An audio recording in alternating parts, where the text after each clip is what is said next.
Hello students, चलो इस video में जो है ओम्स लॉ को देखते हैं। देखो ओम्स लॉ कहता है current is directly proportional to potential difference under constant physical conditions. यानी फिजिकल कंडीशंस चेंज ना हो, दैट इज टेम्परेचर, प्रेशर और अदर, है ना, रिलेटेड जो है फिजिकल कंडीशन।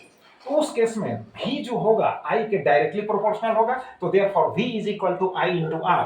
अब देखो R is a constant which is called resistance of the material, है ना, ऑफ द कंडक्टर।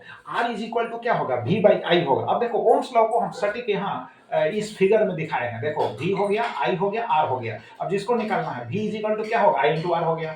अगर I का वैल्यू निकालना है तो I इज इक्वल टू क्या होगा, V बाई R हो गया।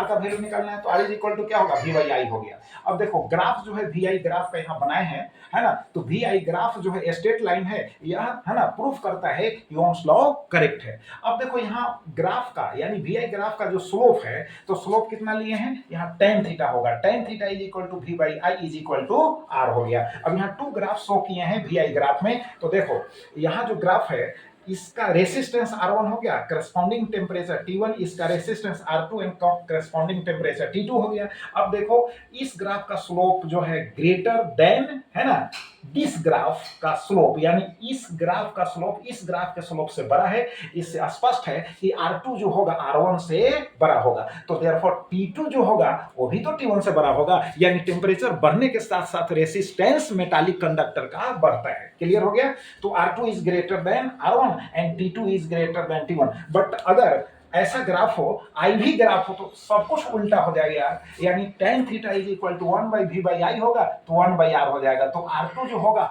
लेस देन R1 होगा एंड T2 जो होगा लेस देन T1 होगा। क्लियर हो गया ओम्स लॉ। तो चलो आप इसको रिवाइज करो। Thank you.